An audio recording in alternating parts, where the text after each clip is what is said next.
2.0 भारतीय काल्पनिक विज्ञान पर आधारित फिल्म है जिसका निर्देशन शंकर ने किया है। इसके लेखक शंकर और जयमोहन हैं। यह 2010 में प्रदर्शित हुई थी। तमिल फिल्म एंथेरिन रोबोट का दूसरा भाग है। इसमें रजनीकांत, एमी जैक्सन और अक्षय कुमार मुख्य किरदार में हैं। AR रहमान ने फिल्म में संगीत दिया है। इस फिल्म को 14 भाषाओं में डब किया गया था। 29 नवंबर 2018 को इसे पूरी दुनिया में प्रदर्शित किया गया है। 2.0 को दुनिया की सबसे बेहतरीन वैज्ञानिकों फिल्मों में से एक माना जाता है।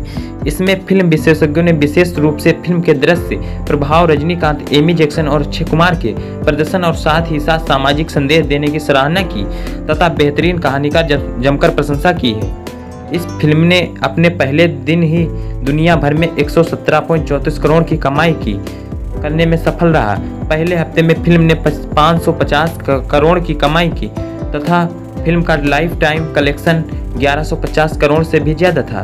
फिल्म ने हिंदी डब में 201 करोड़ से अधिक कमाकर बाहुबली 2 द कंक्लूजन के बाद दूसरी सबसे अधिक कमाई करने वाली हिंदी डब फिल्म भी बन गया है। रोबोट के साथ पूरी दुनिया में सबसे अधिक कमाई करने वाला 6वां भारतीय फिल्म बन गई। वीडियो में पूरी जानकारी आपको मिलेगी। तो हम इसकी कहानी की बात करें तो पक्षियों से घिरा एक इंसान लटक कर अपनी जान दे देता है। वहीं दूसरी ओर वसीकरण एक नए रोबोट नीला को विद्यार्थी को दिखा रहा होता है। तभी अचानक सभी के मोबाइल फोन उड़ने लगते हैं। इस बारे में कुछ पता लगाने से पहले ही पूरे तमिलनाडु के सभी मोबाइल फोन हवा में उड़ चुके होते हैं। इस समस्या को हल करने के लिए सरकार द्वारा एक आपातकालीन बैठक बुलाई जाती है। वसीकरण वहां चिट्ठी को लेकर फिर से लाने के बारे में प्रस्ताव रखता है जिसे 2010 में अलग कर दिया गया था, लेकिन प्रोफेसर बोहरा का बेटा धीरेन्द्र बोहरा इसका विरोध करता है और काउंसिलिंग सेना से मदद लेने का फैसला करती है। हालांकि सेना पर मोबाइल फोन के झुंड हमला कर देते हैं। इसी तरह मोबाइल फोन बेचने वाले जयंत कुमार और ट्रांसमिशन टावर के मालिक रंजीत लूला के साथ साथ ये मोबाइल फोन राज्य के टेलीकॉम मंत्री को भी मार देते हैं। आगे होने वाले नुकसान से बचने के लिए गृह मंत्री विजय कुमार बिना अनुमति ही वसीकरण को चिट्ठी को बनाने का आदेश दे देता है। चिट्ठी उन मोबाइल फोन का पीछा करता हुआ एक बड़े कौवे तक आ जाता है। उन दोनों के बीच काफी लड़ाई होती है और चिट्ठी के बीच बैटरी खत्म होने लगती है। वो बिजली का स्रोत ढूंढने लगता है और उसे 3 बड़े सिंगल ट्रांसमीटर दिखाई देते हैं। वो कौवा उस ट्रांसमीटर के क्षेत्र में नहीं आ पाता है, जिससे वह वसीकरण हैरान रह जाता है। वसीकरण चिट्ठी को पता चलता है कि उन पक्षियों को किसी नकारात्मक ऊर्जा या ऑरा से ताकत मिल रही है जो किसी एक इंसान और कुछ पक्षियों की है। इसके बाद वसीकरण समझ जाता है कि उन पक्षियों को कैसे काबू में लाया जा सकता है। वो पक्षियों को बुलाने और सामान्य करने के लिए एंटीना का इस्तेमाल करता है। जब सामान्य करने का प्रक्रिया 50% हो जाती है तो वो पक्षी कमजोर होकर एक मानव का रूप ले लेते हैं जो अपने आप को पक्षी राजन कहता है।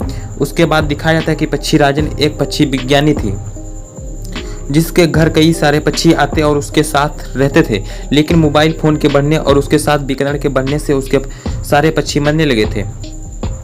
वो ये बात जयंत कुमार, रंजीत लूला और टेलीकॉम मंत्री से भी कहता है पर कोई बात नहीं सुनता। वो कई बैठक और आंदोलन भी करता है पर कोई साथ नहीं देता। जब उसके सारे पक्षी मर जाते हैं तो पक्षी राजन भी खुदकुशी कर लेता है। उसका जीवन और कुछ सारे हुए पक्षियों का जीवन आपस में मिलकर एक ऑरा बना लेता है जो मोबाइल फोन पर नियंत्रण पा लेता है।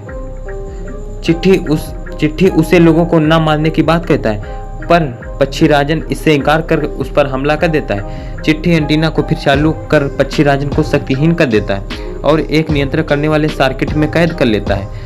चिट्ठी के मदद करने से गृह मंत्री उसे कानूनी मान्यता दे देता है। गृह मंत्री इस तरह के अन्य रोबोट बनाने का आदेश भी उसे दे देता है। इससे धीरेन्द्र जल उठता है और पक्षी राजन जिस जगह कैद रहता है वहां जाकर उसे आज़ाद कर देता है। पक्षी राजन अब वसीकरण के शरीर में प्रवेश कर लेता है और लोगों पर हमला शुरू कर देता है। चिट्ठी हमला नहीं कर पाता क्योंकि वो वसीकरण को नहीं मारना चाहता है। पक्षी राजन इसका फायदा उठाता है और चिट्ठी को अलग कर देता है। नीला उसे वापस लैब में ले आती है और उसके शरीर को वापस जोड़ देती है। इस बार को उसे माइक्रोचिप की जगह बोहरा का लाल चिप लगा देती है। इससे चिट्ठी अब 2.0 बन जाता है।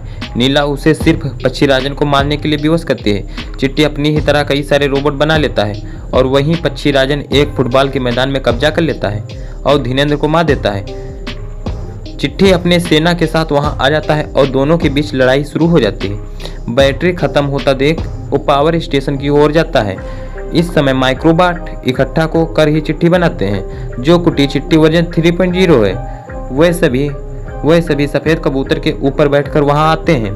वह लोग पक्षी राजन का ध्यान भटका देते हैं और उसके ऑरा को वशीकरण से अलग कर देते हैं। माइक्रोबोट मिलकर उस पक्षी राजन के ऑरा का एंटीना तक ले जाते हैं और उसे खत्म कर देते हैं। वशीकरण धीरे धीरे अस्पताल में ठीक होता रहता है।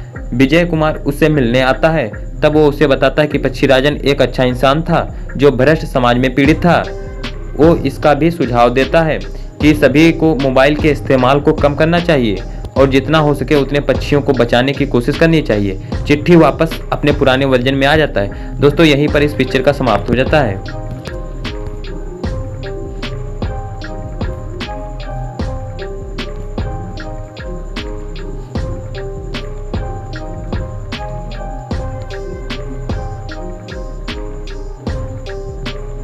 दोस्तों, यहीं पर इस मूवी का एंड हो जाता है।